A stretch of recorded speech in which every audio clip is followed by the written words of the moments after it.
कहाँ गए रे मनसुखवा? अरे तू न थावे रे, बाबू चिल्लात बा।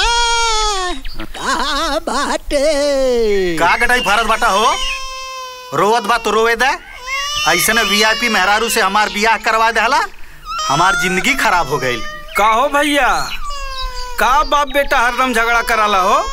का बताई हो, हैले सुना।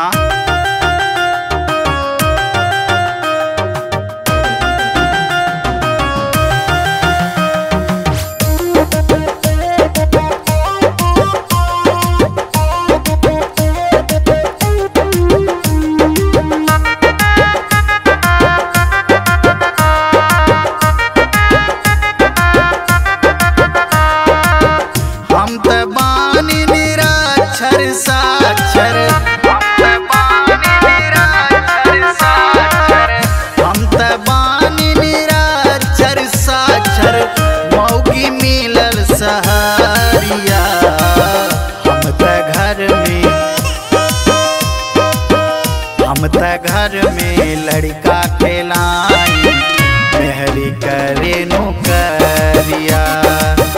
हम त घर में लड़का खेलाई, मेहरी करे नौकरिया।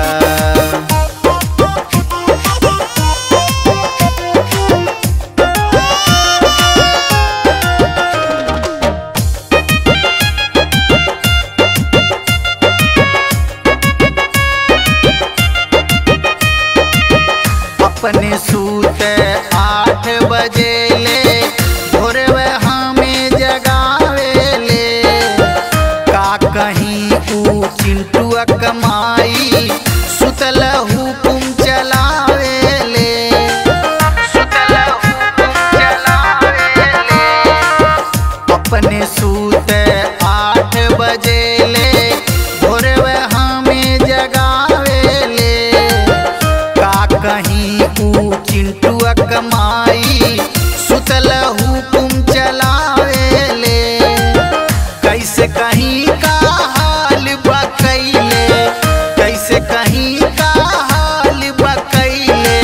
ससुर का हमरे छोकरिया, हम त घर में लड़का खेलाई, मेहरी करे नौकरिया। हम त घर में लड़का खेलाई, मेहरी करे नौकरिया। हम त घर में लड़का खेलाई, मेहरी करे नौकरिया।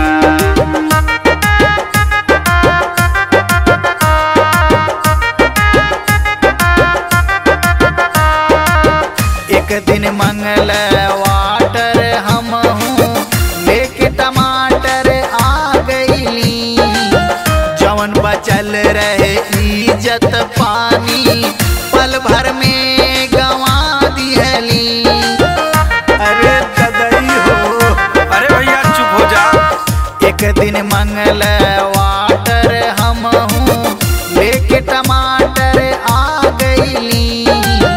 जवन बचल रहे इज्जत पानी, पल भर में गंवा दिहली। वही दिना से मोरा नौकरी वाला गल, वही दिना से मोरा नौकरी वाला गल।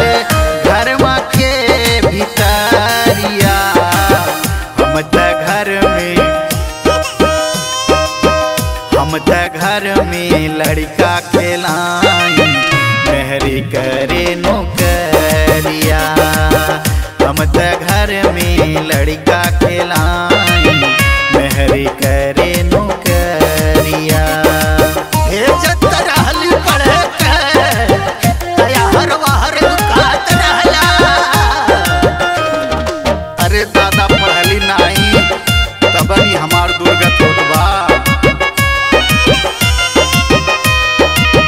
कैसे अब हम कहिए महेंद्र, आपन ही परेशानी हो।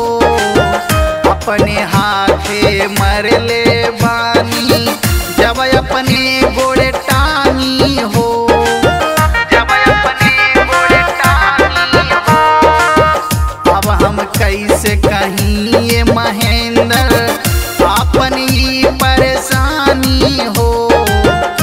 अपने हाथे मरले बानी जब अपने गोड़े टांगी हो।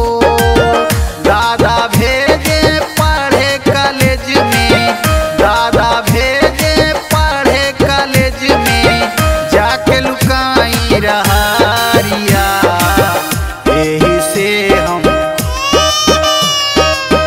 यही से हम अनपढ़ बानी मेहरी करे नौकरिया। यही से हम अनपढ़ बानी